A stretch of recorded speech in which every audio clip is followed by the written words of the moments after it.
berbagai lembaga pendidikan. Tapi apa sih sebenarnya pengertian dari hybrid learning, kemudian blended learning, lalu apa perbedaan dari keduanya, kemudian apa sih kekurangan dan kelebihan dari kedua metode tersebut. Dan tentunya pada video kali ini kita bakalan bahas tuntas tentang kedua metode tersebut bersama aku, Sheila Sabrina sebagai host, dan tentunya aku nggak sendiri di sini, tapi aku bareng dengan ketiga narasumber dari Jurusan Pendidikan IPA. Boleh disambut halo. Oke, apa kabarnya nih? Baik nggak? Baik banget. Oke, mungkin sebelum kita mulai, aku mau ketiga narasumber ini perkenalan dulu tentang dirinya sendiri. Boleh mungkin dimulai dari narasumber pertama buat Oke, halo semuanya, perkenalkan nama aku Cindy Amalia dari jurusan Pendidikan IPA semester 3. Halo semuanya, aku Devi Triani dari jurusan Pendidikan IPA semester 3. Halo semuanya, nama saya Nanda dari Pendidikan IPA semester 3 juga. Oke, makasih banget udah kenalan. Tapi udah siap belum nih buat kita ngebahas lebih lanjut mengenai hybrid dan juga blended learning ini? Siap dong. Siap banget ya, Mas, harus siap. Tapi sebelum ke situ, aku mau nanya nih, kira-kira sekarang udah semester 3 nih. Gimana sih perasaannya selama semester 3 tentunya di jurusan ini? Gimana pesannya? Pesan-pesannya tuh, kesannya tuh kayak gimana? Boleh banget ceritain. Oke, kalau dari aku mungkin dari semester 1, 2, kalau di semester 3 yang pastinya di semester 3 ini tugasnya makin banyak, makin banyak proyeknya, Iya. banyak kepentingannya. Tapi masih bisa dijalanin masih sampai di awal ya. Ada lagi yang bisa Udah, Oke, mungkin lanjut ya selanjutnya gimana perasaannya? Kalau menurutku dari semester 1 sampai 2 itu masih bisa aja dilakuin, kayak masih hal-hal yang basic gitu ya. Terus semenjak ke semester 3 ini kayak tantangannya itu makin berat ya, kayak mulai dari tugas praktikum ya, tugas dari perkuliahan sama ada tugas dari luar perkuliahan juga. Tapi tentunya masih bisa dijalanin hal itu ya sampai sekarang. Nah, mungkin boleh lanjut dari sekolah dari Ya, ya untuk saya sendiri tuh semester 3 ini kayak lumayan banget, berat banget kayak wah tugasnya nambah banyak, kesulitan nambah tinggi juga gitu. Jadi kayak ya Allah ini gimana? Iya, tapi tentunya dari semua fokus kita masih bisa dijalanin. Semoga Tuhan sampai tamat. Oke, karena kita tadi udah selesai perkenalan, sekarang boleh nggak sih kita bahas lebih lanjut langsung ke intinya aja tentang boleh. Aku mau nanya nih, tadi kan aku udah singgung sedikit tentang pembahasan kita pada hari ini ya tentang blended learning dan juga hybrid learning. Kira-kira apa sih definisi dari kedua metode itu? Boleh mungkin mau dimulai dari narasumber berapa? Oke, kalau mungkin dari aku dulu, kalau aku sendiri blended learning itu adalah sebuah metode pembelajaran yang menggabungkan antara pembelajaran tatap muka di kelas dengan pembelajaran yang dilakukan secara online. Jadi nanti si guru ini bisa memberikan pembelajaran langsung di kelas dan pembelajaran tidak langsung yang secara online gitu. Bisa melalui Google Meet, bisa melalui Zoom dan perangkat-perangkat lainnya. Sedangkan kalau misalkan hybrid learning itu biasanya misalnya ada dua peserta didik, di mana yang satunya ini melakukan pembelajaran secara langsung di kelas dan yang satunya melakukan pembelajaran secara tidak langsung gitu. Atau hybrid learning ini adalah pembelajaran yang menggabungkan peserta didik yang belajar secara fisik, secara langsung dan secara daring dalam satu sesi pembelajaran yang sama. Oke, mungkin boleh lanjut ke narasumber. Tapi kalau menurut aku blended learning itu proses pembelajaran yang mengkombinasikan antara pembelajaran tatap muka dengan pembelajaran online. Di mana si siswanya itu melakukan pembelajarannya secara langsung di kelas dan juga mendapatkan materinya juga secara online. Lalu untuk hybrid learning itu tuh proses pembelajarannya yang terbagi antara siswa yang belajar secara langsung di kelas dan juga pembelajaran secara online kayak dilakuin secara rolling gitu. Oke, mungkin boleh lanjut ke narasumber ketiga. Ya untuk si blended learning ini kayak pembelajarannya itu kayak menggabungkan antara dua pelajaran antara si daring sendiri sama si tatap muka sendiri. Jadi ada siswa yang sebagian belajar secara di kelas itu secara tatap muka, ada sebagian siswa yang belajarnya itu secara mandiri gitu. Sedangkan untuk hybrid learning sendiri yaitu dua pembelajaran yang saling menggabungkan antara si tatap muka sama si daring sendiri secara bersamaan gitu. Oke, tapi intinya dari kedua ini mereka tuh tujuannya untuk meningkatkan efektivitas pembelajaran ya dengan tentunya terus dengan memanfaatkan teknologi juga ya, tapi juga dengan itu mereka memiliki penerapan yang berbeda sesuai kebutuhannya masing-masing. Oke, aku lanjut nih ke pertanyaan selanjutnya itu tentang karakteristik kira-kira hybrid dan blended learning ini punya karakteristik yang siklus kalau misalnya kira-kira karakteristik itu apa aja? Untuk karakteristik dari blended learning itu mengkombinasikan pembelajarannya yang pembelajaran antara tatap muka dengan pembelajaran online, di mana siswa itu melakukan pembelajaran secara langsung di kelas dan juga mendapatkan materinya secara online melalui media platform. Materi yang dilakukan secara tatap muka itu membutuhkan interaksi secara langsung atau melakukan kegiatan hukum, sedangkan teorinya bisa dilakukan secara online. Kemudian untuk hybrid learning, karakteristik utamanya adalah pembelajaran yang terbagi antara siswa yang mengikuti pembelajaran secara langsung dan belajar secara daring. Sesi pembelajaran ini bisa dilakukan secara sinkronus maupun asinkronus. Pembelajaran sinkronus itu membutuhkan interaksi langsung atau melalui video konferensi, sedangkan asinkronus bisa dilakukan secara online dan bisa diakses kapan saja.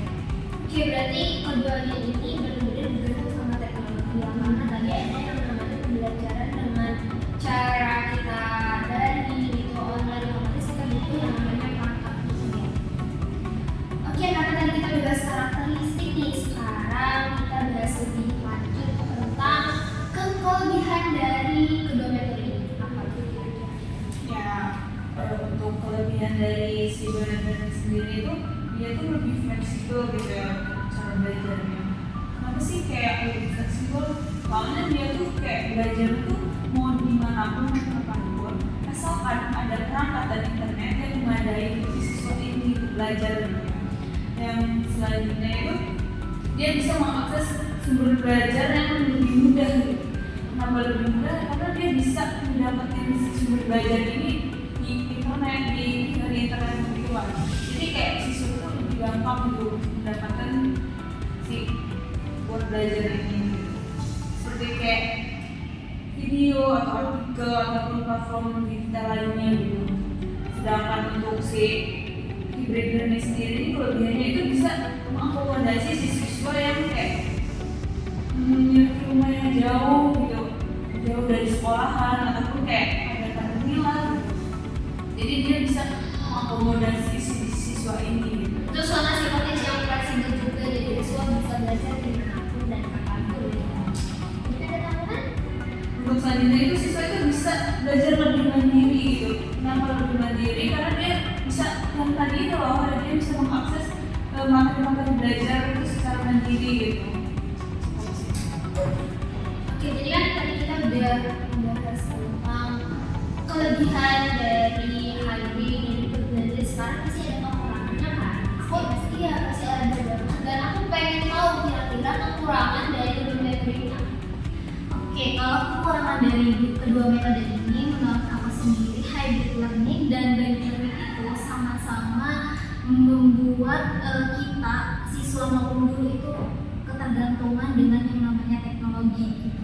Dimana mungkin kalau misalkan blended learning itu kekurangannya adalah yang pertama, nggak semua siswa dan guru itu memiliki perangkat dan akses yang memadai untuk melakukan pembelajaran itu. Terus juga bisa jadi kurangnya pengawasan antara dari si guru dan siswanya gitu, antara dari si guru dan orang tua gitu, sehingga bisa mengakibatkan kurang komunikasi pada siswa untuk belajar secara mandiri. Kalau misalkan hybrid learning mungkin kekurangannya adalah di pengelolaan waktunya gitu ya, dimana siswa yang mengikuti pembelajaran daring bisa aja merasa dia tuh terpisah gitu dengan yang melakukan pembelajaran secara langsung.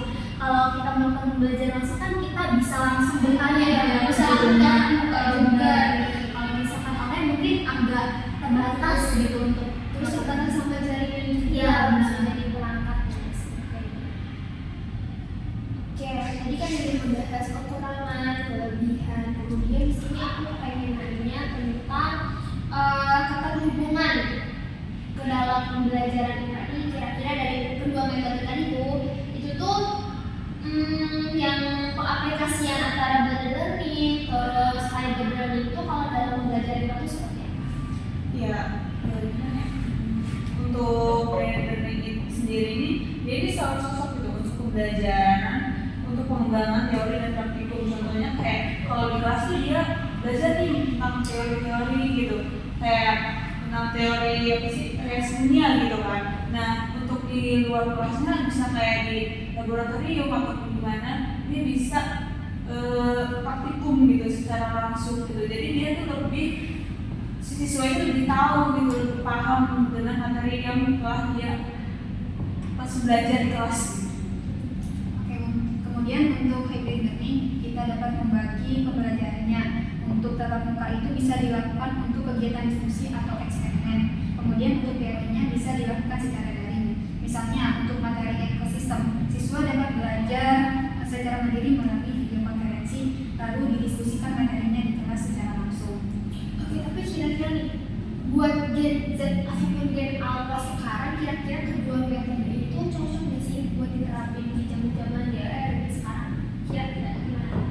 kalau melihat dari anak-anak sekarang gitu ya, Iya. Gen Z dan Gen Alpha gitu Ya ya. benar-benar kan ya, Iya. jangan sampai yang namanya Mungkin bukan mungkin lagi ya, kalau menurut aku hybrid learning dan blended learning ini sangat worth it untuk mereka gitu ya, untuk dilakukannya pembelajaran cara blended learning dan hybrid learning, dimana mereka juga udah mengenal sama yang namanya teknologi, udah tahu gimana cara menggunakannya, udah tahu lah gitu tentang teknologi. Oke, mungkin boleh lanjut gimana? Ya untuk saya sendiri, kalau saya tuh kurang cocok ya, kenapa ya? Soalnya kan nggak semua siswa tuh kayak pas lagi misalnya contohnya ya, kan lagi job nih, kan ada aja nih si siswa pasti kan ada yang off coming, off cam gitu kan.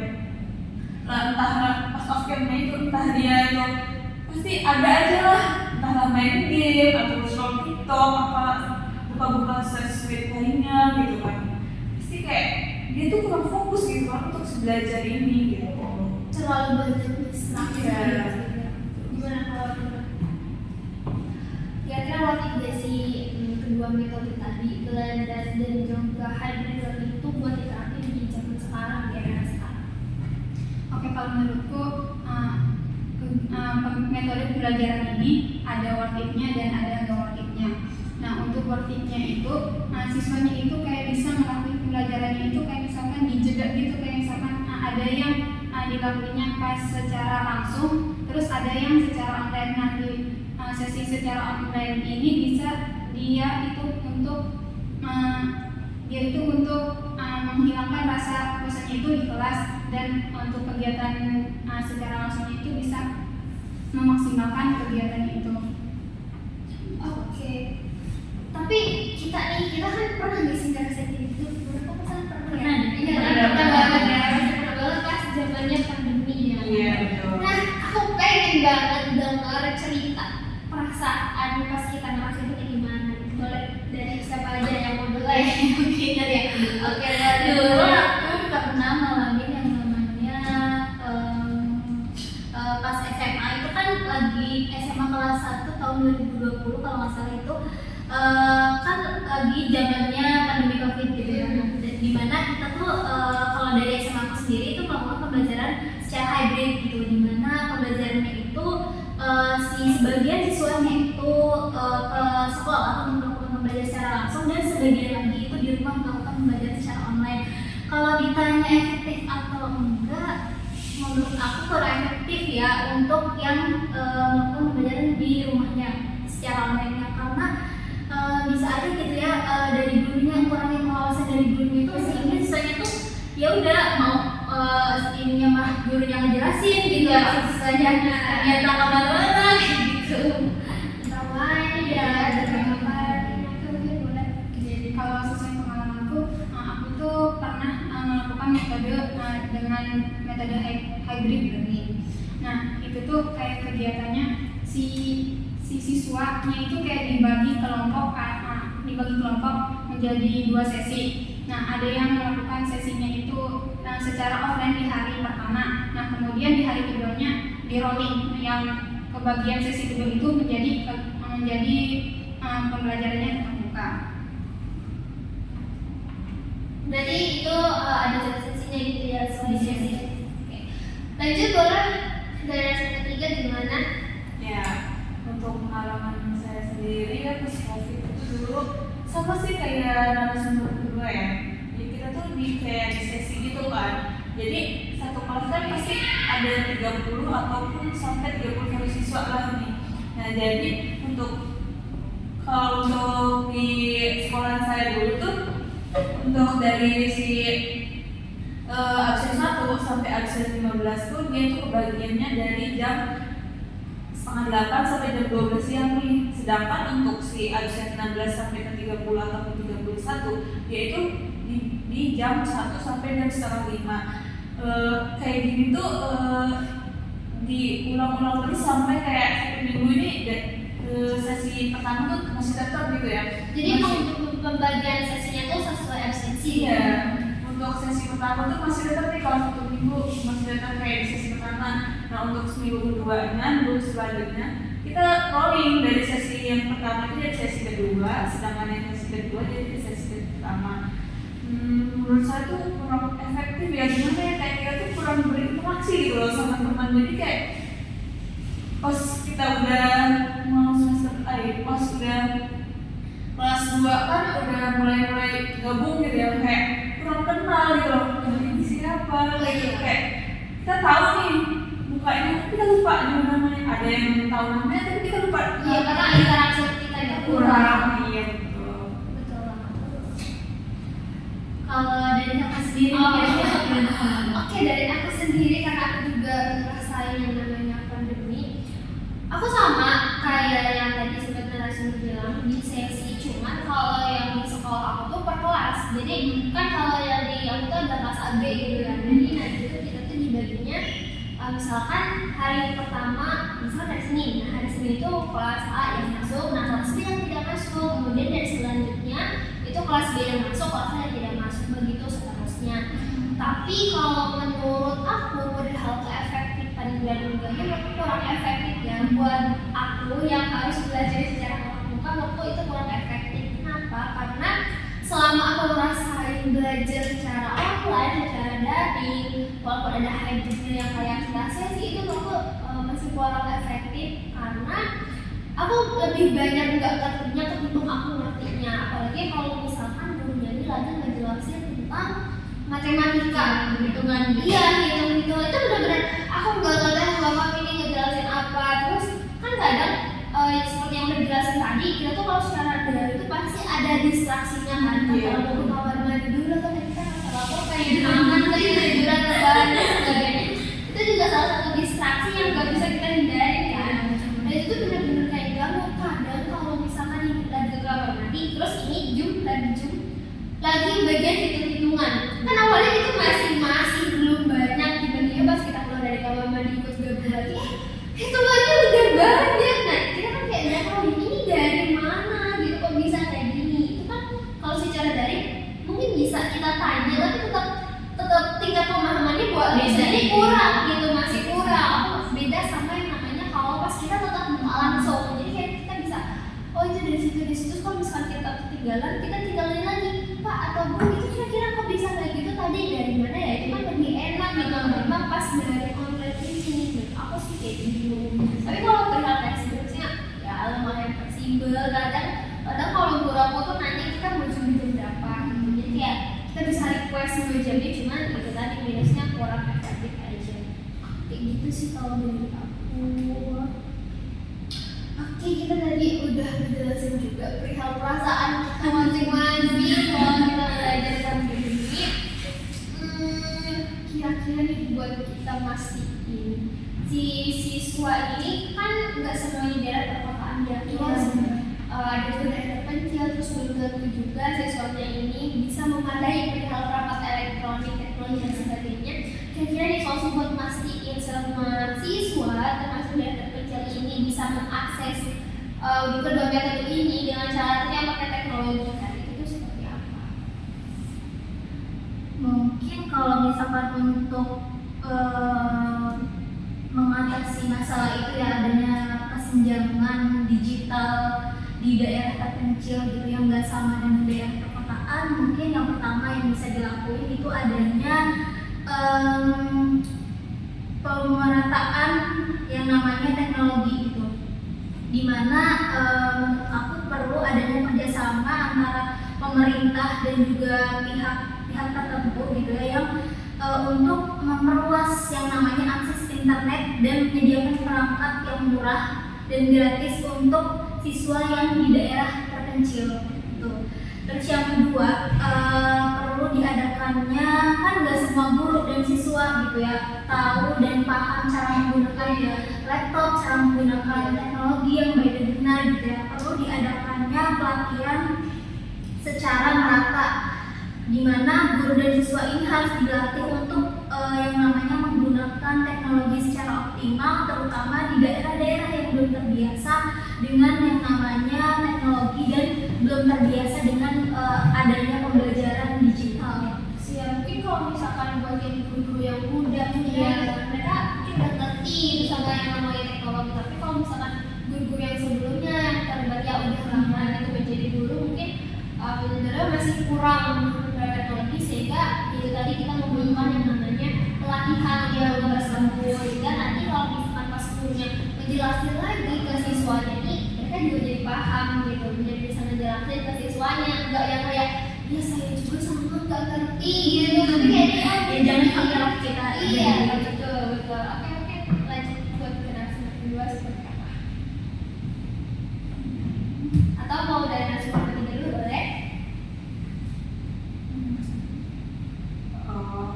Untuk yang apa sih? Boleh bilang pertanyaannya nggak? Iya, jadi kan pastinya ada nggak semua siswa mereka dari perkotaan, kemudian dari juga semua siswa itu mempunyai peralatan elektronik, teknologi dan sebagainya. Nah, kira-kira nih solusi buat mastiin semua siswa termasuk di daerah terpencil juga buat bisa mereka tuh mengakses yang namanya dua metode tadi itu atau dengan menggunakan teknologi seperti apa? Ya menurut saya tuh kayak sama sih kayak narasumber pertama tadi, kayak si pemerintah tuh ataupun sama kayak sama guru gitu boleh lah gitu berkolaborasi gitu untuk kayak mana sih siswa yang nggak punya nih, harus kita kayak ayo kita bisa supaya si siswa ini punya gimana caranya gitu, biar kita tuh sama-sama belajar gitu, biar siswa ini nggak tertinggal gitu sama si pembelajarannya, terus siswa ini juga biar nggak tertinggal sama si siswa-siswa yang tinggal di perkotaan gitu. Atau mungkin kan ini kita ada yang namanya kayak ada tatap muka, terus ada daring learning ya. Mungkin walaupun misalkan ada yang tidak bisa mengakses teknologi internet dan sebagainya, mungkin kita bisa juga nggak sih gunain alternatif lain kayak apa namanya penggunaan alat tulis atau kayak modul cetak yang nanti misalkan pada suatu ketika ada pembelajaran secara luring, gurunya bisa menjelaskan dari si modul cetak ini. Jadi kalau misalkan siswa nggak bisa yang namanya mengakses teknologi, seenggaknya mereka bisa tahu dari si modul ini cara pembelajarannya. Mungkin ada tambahan? Mungkin untuk solusi dari risiko kesenjangan siswa dan guru ini itu harusnya adain dari sekolahnya itu adain subsidi atau program sosial. Nah, dari pihak sekolah seharusnya memberikan subsidi internet, perangkat belajar atau beasiswa teknologi untuk siswa yang membutuhkan, karena nggak semua siswa dan guru itu mempunyai tidak semua mempunyai apa sih yang perangkat yang memadai di kegiatan bukan apa sih, karena siswa dan guru ini harus membutuhkan infrastruktur gitu, kayak ini apa sih yang alat-alatnya, Teknologinya, perangkatnya. iya, yes, harus diberikan sarana dan prasarana dari sekolah. Iya, jadi biar ada juga gitu fasilitas yang bisa digunakan oleh gurunya juga. Ya, jadi sekolahnya yang harus yang menyediakan. Jadi mungkin kesimpulannya buat tadi yang dibahas tentang kesenjangan digital ini memang pasti ada dan pastinya punya risiko. Risikonya pasti nyata banget kan, tapi dengan harusnya kita pasti punya perencanaan yang baik dong, sehingga dengan adanya perencanaan yang baik itu tantangan tersebut bisa diminimalisir. Intinya adalah buat memastikan kalau hybrid atau blended learning ini bisa diimplementasikan secara inklusif juga.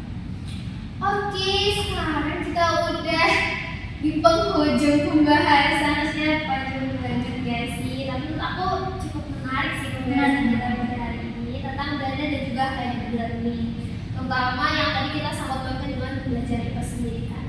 Oke, mungkin aku tutup aja kali ya. Kita udah di akhir aja. Iya, kita udah di akhir aja nih, nggak kerasa banget. Tapi boleh gak sih aku mau pesan-pesannya dari pembuatan film kali ini? Kalau dari aku sendiri mungkin tadi kan kita sedikit ngebahas kesenjangan digital gitu ya. Kalau dari aku pesannya mungkin ya untuk guru-guru selanjutnya gitu ya, apa ya, harus yang namanya ngerti tentang teknologi, karena jangan sampai guru tuh kalah dengan siswanya yang jadi lebih mengerti gitu ya tentang gurunya. Apalagi sekarang apa gitu ya, mereka banget, dan tentunya kita lagi sebagai guru harus lebih banyak belajar lagi. Kalau dari aku sih pesannya itu tadi kan bahas terkait hybrid dan blended. Iya. Nah, jadi kayak pesannya itu si gurunya juga harus melihat kondisi atau situasi dari si cuaca di sini, cuacanya gitu, kayak misalkan ya kondisi agar pembelajarannya itu bisa lebih efektif Dan interaktif juga ya. Kita boleh ya juga pesannya seperti apa? Ya untuk saya sendiri pesannya itu sama sih kayak narasumber pertama tadi. Yang kita ketahui kan kayak Gen Z ataupun Gen Alpha sekarang tuh kayak lebih pintar gitu ya dari kita tentang teknologi gitu kan. Jadi kayak ya kalau kita jadi guru gitu ya, semoga kita lebih melek lagi dengan Lebih pintar lah ya. Mungkin kalau dari aku nih, aku harap banget buat kedua metode ini bisa terus diterapkan, tapi tentunya dengan bijak juga, dengan perencanaan yang baik juga, terus buat bisa membantu juga ningkatin kualitas pendidikan di Indonesia. Oke, mungkin aku rasa kita cukup. Sampai jumpa di video selanjutnya.